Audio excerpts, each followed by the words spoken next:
ஏ வந்துட்டு லிஸ்ட்ல கொடுத்துருக்கேன், பி வந்துட்டு டப்புல கொடுத்துருக்கேன். ஸோ இது வந்து நம்ம ஆக்சுவலாக ரன் பண்ணி பார்க்கலாம்.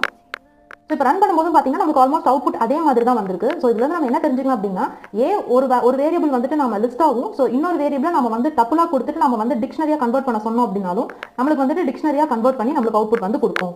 இப்போ இதே கோட நம்ம இன்னும் கொஞ்சம் மாடிஃபை பண்ணலாம். ஸோ அதுக்கு இதே கோட காப்பி பண்ணி நான் பேஸ்ட் பண்ணிக்கிறேன். ஸோ பேஸ்ட் பண்ணிட்டு இந்த இடத்துல A, Bக்கு பதிலாக B, A அப்படின்னு கொடுத்துட்டு நான் ரன் பண்றேன். அவுட்புட் வந்து கொஞ்சம் வேற மாதிரி வந்திருக்கு. ஸோ இதே இந்த மாதிரி வந்திருக்குன்னு பார்க்கலாம். ஸோ இந்த இடத்துல நம்ம என்ன சொல்றோம் அப்படின்னா zip A, B அப்படின்னு கொடுத்துருக்கோம். ஸோ இந்த இடத்துல A வந்துட்டு இது வந்து கீயா எடுத்துக்கும். ஸோ Bல என்ன இருக்கோ அதை வந்துட்டு வேல்யூவா எடுத்துக்கும். ஸோ அதனால தான் Aல இருக்கிற நேம் அண்ட் ஏஜ் வந்துட்டு நம்மளுக்கு இந்த இடத்துல கீயா எடுத்திருக்கு. ஸோ Bல இருக்கிற சக்தி அண்ட் 20 நம்மளுக்கு வந்துட்டு வேல்யூவா எடுத்திருக்கு. ஸோ இந்த இடத்துல B, Aன்னு சொல்லியிருக்கோம். ஸோ என்ன பண்ணும் அப்படின்னா Bல என்ன இருக்கோ அதை வந்துட்டு கீயா எடுத்துக்கும், Aல என்ன இருக்கோ அதை வந்துட்டு வேல்யூவா எடுத்துக்கும். ஸோ Bல என்ன இருக்கு அப்படின்னா சக்தி இருக்கு.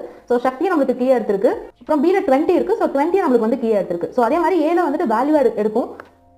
ஸோ ஏல இருக்க நேம்ங்கிற ஒரு கண்டென்ட்டையும் ஏஜ்ங்கிற கண்டென்ட்டையும் நம்மளுக்கு